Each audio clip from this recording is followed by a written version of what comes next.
Craig Gillespie is a extraordinary director.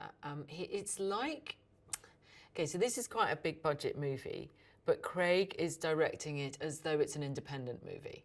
So you have so much collaborative time, and you can have so much fun going, oh, why don't we, let's try this.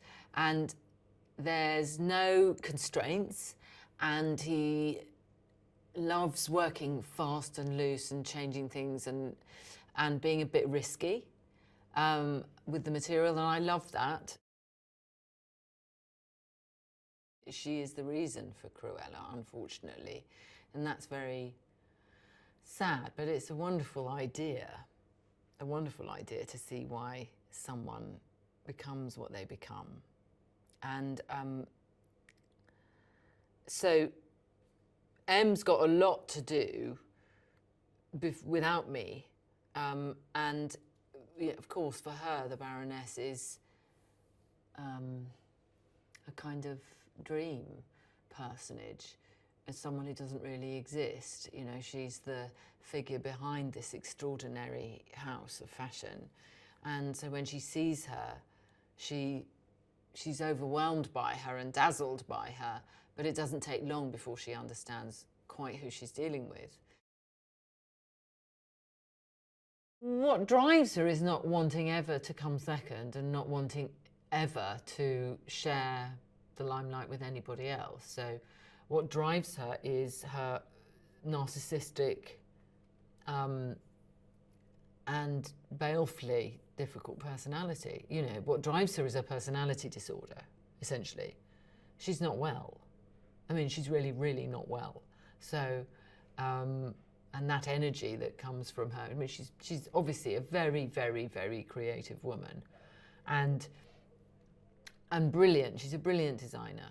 But then this other person comes along who's better and modern and hip and chic and young and everything she can't bear.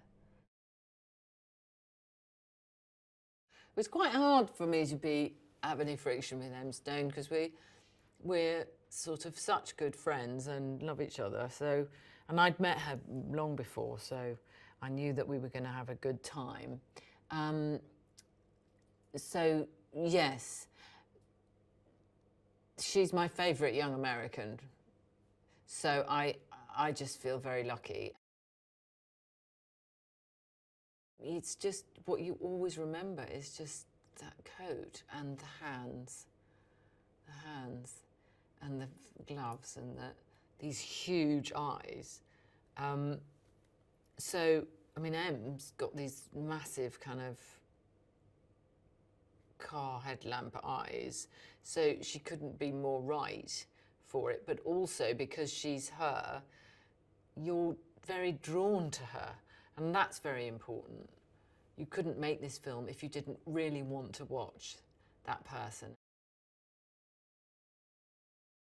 Oh, wonderful actors. There's so many fans. I mean, Joel Fry, Paul Walter Hauser, Mark Strong, every single part is so beautifully played. I mean, I can't tell you how much fun we've had when someone just comes on and gives of is a turn, you know, and is just brilliant and funny, terribly funny. So he's cast it wonderfully well, as well.